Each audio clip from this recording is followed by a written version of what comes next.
Now the moving averages can be used in other technical indicators. In particular, the moving average convergence divergence indicator, the MACD. And the MACD is used to determine trends in prices. And the MACD series is defined as the difference between two moving averages, the fast moving average minus the slow moving average. And on the right panel, I plotted the underlying SPY prices. Let's zoom in. So the SPY prices are a candlestick, are represented by these candlesticks, open, high, low, close prices. And there are two moving averages now. The red one, which is the fast EMA, and the purple, which is the slow EMA. And we can see that the slow EMA is much smoother. And when the fast EMA, when the difference between the fast and the slow EMA is positive, then that indicates that the prices are increasing.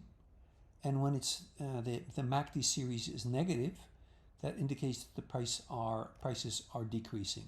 We can see that even though the prices, SPY prices, bottomed out on March 23rd, there's a lag in the MACD series. The red line, the fast EMA, is still below. It's still catching up. It's still below the slow EMA up until about May. So there's a significant lag. We can correct that by reducing the lambda fast and also reducing the lambda slow. So now if we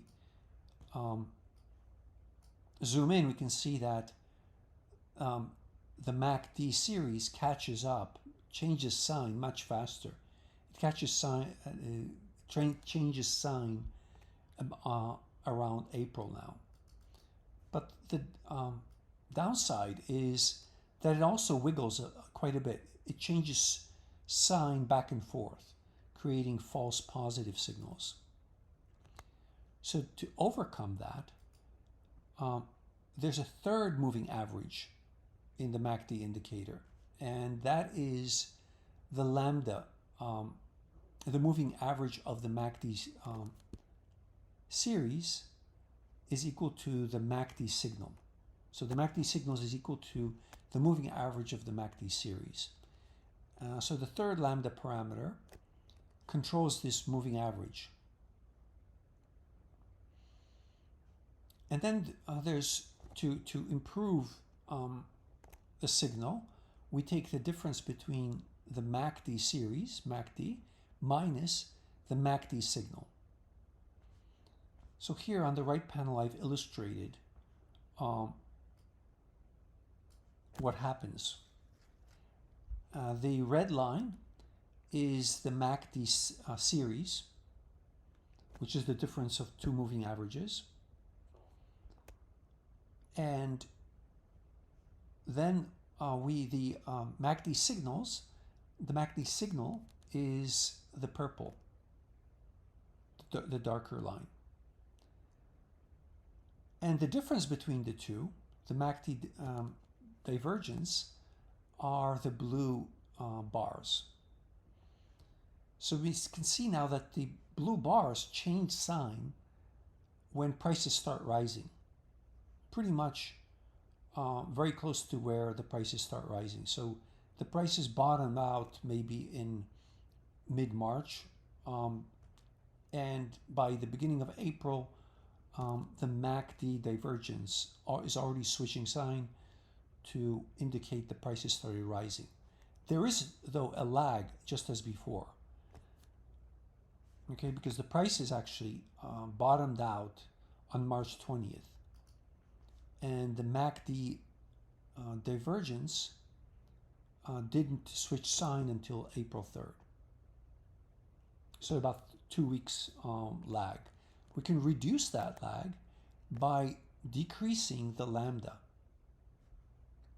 So if we decrease the lambda and zoom in, we can see now that this sign of the MACD divergence changes on March 30th, not in April.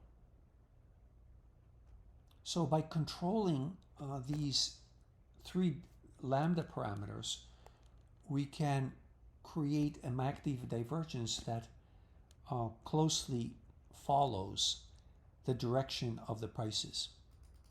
But the downside is that if we do that, we can see that in other time periods, we can see that the divergence series switches signs back and forth and sending false signals. So even though there's no particular trend, strong trend in prices, then the MACD indicator tends not to produce reliable signals.